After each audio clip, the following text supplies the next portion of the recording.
Ok, una pregunta más. Sí. Alesa Dávila dice, el impuesto que debe pagarse por estas erogaciones no deducibles será conforme a la tarifa del artículo 152 y cómo debe entrarse. Se entera en el mes de febrero de cada año el monto de todos los no deducibles porque se van a reportar en su declaración anual. Pero recordemos, el artículo 52 nos habla del pago del impuesto a la declaración a personas físicas, pero si son integrantes personas morales nos vamos al 30%. Si es personas físicas nos vamos a la tarifa que podemos llegar hasta el 35%. Una pregunta. Este, por ejemplo, una donataria autorizada que está en la fracción 10, hasta el ejercicio 2020 podía deducir los comprobantes que no reunieran requisitos fiscales. No se llevaba una cuenta de no deducibles. Entonces, ahora esos comprobantes se tendría que llevar a una cuenta de no deducibles. La cuenta de no deducibles en una donataria autorizada por erogaciones que se demuestren que no cumplen. Recordemos que aquí nos aplica eh, uniformemente la cuestión de los dos tipos de no deducibles. Los no deducibles que no reúnen requisitos fiscales y los no deducibles que no hay comprobación. Los que no reúnen los requisitos fiscales quedan simplemente ahí sin mayor problema en determinado tipo de asociaciones por su característica muy particular, pero aquellos que no tengan nada de comprobación automáticamente van a ser grabados. Sí, no sé si contesté la pregunta. Sí, entonces sí hay que abrir una cuenta de no deducibles para esos. Y definir los dos tipos de no deducibles. Llevar dos cuentas entonces. Sí, normalmente llevamos dos cuentas de no deducibles, sin requisitos Y, fiscales y el otro y sin los sin comprobación. comprobación. Ok, Ya sí, sabemos que gracias. en cuestiones civiles la sin comprobación va a costar un impuesto. Y en personas morales, sociedades mercantiles del título 2, las sin comprobantes nos va a costar el impuesto corporativo, o sea, el dividendo ficto, donde los voy a piramidar y me va a salir con el 42.08 de impuesto. Esa es la gran diferencia. Sí, Gracias. Sí, sí lo entendí. Gracias. ok. En la cuestión de la ley de impuestos sobre la renta, pues tenemos como personas morales involucradas las sociedades civiles. Precisamente ahí entran las sociedades civiles que tienen que realizar pagos provisionales. ¿Como cuáles? Pues los despachos y algunas que están grabadas para efectos del impuesto sobre la renta que a partir del 2014 fueron como las instituciones educativas y en las cuales, ¿cuál es la diferencia?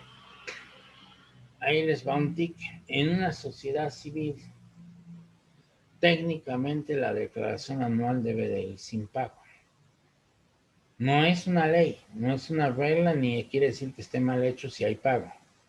Pero en una forma de optimizar los pagos de impuestos, una sociedad civil debe de ir en su anual sin pago. ¿Por qué? Porque las sociedades civiles, en diferencia de sociedades mercantiles, ¿qué hacemos? Ambas aplican a los ingresos percibidos por el periodo que se pague el impuesto, les aplicamos un coeficiente de utilidad. En su momento o en su caso, a ambas se les reducen pérdidas de ejercicios anteriores. Si hubiese todavía una base gravable, las personas morales del título 2 ya se irían al pago del impuesto sobre la renta. Las sociedades civiles todavía tienen la opción de restarle los anticipos al remanente que hayan pagado a sus miembros con su respectiva retención y por lo tanto tengan una base cero. ¿Por qué digo que deben estar las sociedades civiles sin pago de impuestos? porque nace una planeación fiscal. ¿Qué va a pasar? Si durante el ejercicio disemina ingresos, o sea, y por consiguiente esa diseminación de ingresos a sus miembros a través de pagarles anticipos al remanente, si lo hace por cantidades simples durante el ejercicio, vamos a encontrar que le va a aplicar, sin la aplicación del subsidio ni nada por el estilo, la tarifa para sueldos y salarios. Y entonces la retención de esos anticipos a remanentes en calidad de asimilables a salarios puede ser 12, 13, 14 o 15%. Al final del año, de la base gravable, resto todos los anticipos remanentes que he pagado y no tengo que pagar el impuesto. ¿Cuánto pagué de impuesto? 13 o 14 o 15%. ¿Qué pasaría si no da anticipos al remanente? Me va a quedar una utilidad fiscal o una base gravable o un remanente distribuible al cual le voy a aplicar la tasa del 30%. Y si hacemos un ejemplo, diríamos que ese 30% nunca va a ser superior a la retención que como persona física le hice a 10 o 8 socios y que les retuve el impuesto y que la suma de todo a lo mejor me dio un 10, un 12% de la base gravable total. ¿Por qué razón?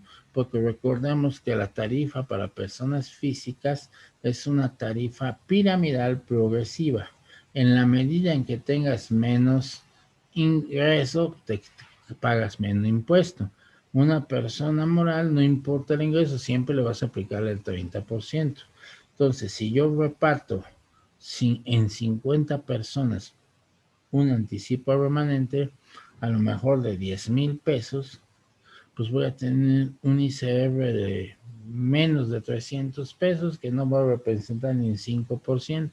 Sumo, de esos 50 le sumo todos los 10,000 pesos, y a lo mejor me da 500,000 o 5 millones, los restos de la base de 5 millones tengo 0, y tengo una retención de provisiones, o bien me da una base inferior, o bien simplemente el pago es mínimo, porque a lo mejor sí queda todo normalmente distribuible.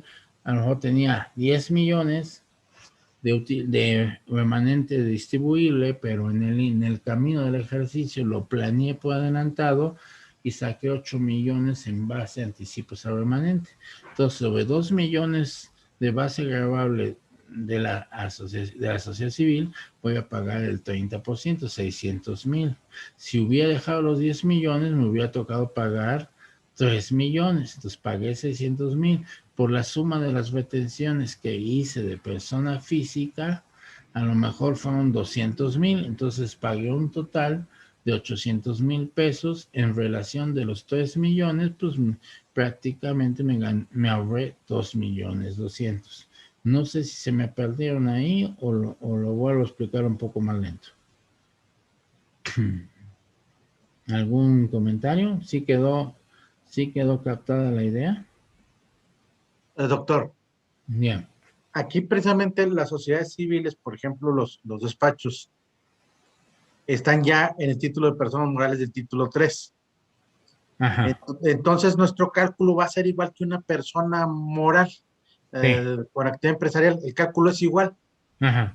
Para determinar el impuesto a la renta, y el pago provisional es igual mensualmente. Nada más que el resto, los anticipos al remanente, sí los hice. Efectivamente. Pero todo lo demás es lo mismo prácticamente. Exactamente. La ventaja de la sociedad civil es de disminuir los anticipos al remanente ahí por medio de una asimilable a salario. Exacto, y derramarlo entre los más socios que puedas para que la suma de todas las retenciones en una tarifa que a menor ingreso, menor pago, sumas todas las retenciones y te da muy inferior a que si no lo hubieses hecho y pagar la tasa máxima sobre un remanente sin haber hecho anticipo remanente.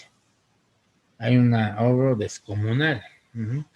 Y en la costumbre y en el adagio popular de nosotros decíamos, una sociedad civil que tenga pago de impuesto anual fue mal administrada sobre el ejercicio. No debe quedar saldo a cargo. Digo, no es una sentencia absoluta, pero en cierto modo eso debe de ser. Si vamos hasta ahí, no hay más dudas. Porque Parece que no, maestro. alguien que me pidió los ejemplos, pues el ejemplo está ahí. Yo tengo un 10 millones de ingresos, le quito 5 millones de erogaciones, tengo una base gravable de 5. Y a los 5 le aplico el 30%, pues quiere decir que voy a tener un 1,5 millones de impuestos sobre la renta, si no me equivoco. Ajá. 30% sobre la base de 5. Voy a tener 1,5 millones. Pero ¿qué pasa si a los 10 millones le quito 5 de gastos y durante el año disminuí esos 5 millones con pagos de anticipo a remanente a todos los integrantes y a cada uno le retuve 10,000 pesos y sumaron 100, pues voy a tener a lo mejor 10,000 por 100, ¿cuánto voy a tener? No, me estoy haciendo mis cuentas mal. 10,000, 1,000 por 100, vamos a tener 100,000 por 10, sería 1 millón de pesos, vamos a pensarlo. Entonces yo tengo 10 millones, cero base gravable, no hay ese 1,500,000 y resté de todos los pagos de anticipo remanente 1 millón de pesos, pues quiere decir que al final me ahorré 500,000 pesos de impuestos sobre la renta. O sea, no un cero absoluto, pero disminuí la carga tributaria al derramar la posible o la futura utilidad durante al futuro remanente durante el ejercicio para que al final pues disminuyera la carga tributaria. No sé si ahí quedó un poco mejor por aquellos que tuvieran alguna duda. En este Doctor. caso, Perdón. Ya. En este caso, comenta Ricardo Trejo que la posible desventaja es que el coeficiente se irá incrementando año con año por esos anticipos a utilidades. ¿Es correcto? Porque para efectos del coeficiente no se toma en cuenta los anticipos al remanente. El coeficiente de utilidad puede moverse de una manera fuerte del anticipo, pero recordemos, en materia de pagos provisionales, puedo deducir los anticipos al remanente en la sociedad civil. Entonces puede ser que en todo momento la lleven a ceros el pago provisional. Y al final de cuentas no me impacte, quede como estoy diciendo al final del ejercicio, sin ningún problema. Porque en una empresa normal es el coeficiente de utilidad, me da la utilidad estimada y le resto pérdida de ejercicios anteriores y después ya si hay pase gravable pago el impuesto. En el caso de las sociedades civiles tengo el coeficiente de utilidad menos anticipos al remanente y menos pérdidas pendientes de deducir y obviamente pues ahí las acomodamos para que al final de cuentas el pago provisional sea cero. Y Esteban Elizalde nos comenta, la situación es que con los remanentes que se originan en ISR en la anual de los socios. Sí, evidentemente cada uno de los socios tendrá que acumular el ingreso que recibió por anticipo remanente, aplicarle la tarifa del 152 y restarle los impuestos retenidos que tuvo durante el ejercicio por ese anticipo remanente.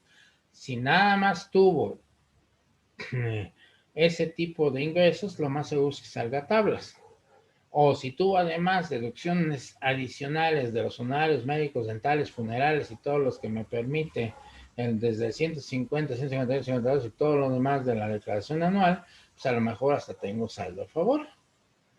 Si tiene de demás ingresos, como aparte de anticipos remanente, tiene sueldos, tiene honorarios, tiene arrendamientos, bueno, pues ya el efecto fiscal del resultado a pago o a favor dependerá de cada uno de los tipos de ingresos que percibió ante el ejercicio. Pero en esencia, el impacto directo, si solo tuvo ingresos por anticipo remanente, tiene que quedar tablas en la declaración anual o, en el mejor de los casos, saldo a favor. Y Despacho nos comenta, ¿qué pasa si el 50% de sus ingresos los aplica a compra de activos? ¿Me queda utilidad y por consiguiente coeficiente de utilidad para el pago provisional? Bueno, el coeficiente lo venimos jalando del ejercicio inmediato anterior. Vamos a pensar, 2020 no hice pagos, pues tengo un coeficiente de utilidad elevado. En 2021 hago mis pagos provisionales. En el Inter compro activos. Pues en el Inter de los activos, pues voy a aplicar las depreciaciones de acuerdo con la proporcionalidad que vaya de meses completos y con la actualización si es que le alcanza en el periodo durante el ejercicio, pero son las depreciaciones. Lo más seguro es que yo tenga con esas derogaciones, al final del año veríamos el resultado. Para efectos de pagos provisionales, solo tengo la oportunidad de deducir pérdidas anteriores y los anticipos de remanente. Si yo traigo un coeficiente fuerte del año pasado y al aplicar el coeficiente a los ingresos del periodo, no me alcanzan ni las pérdidas anteriores ni los anticipos de remanente, voy a tener una base gravable.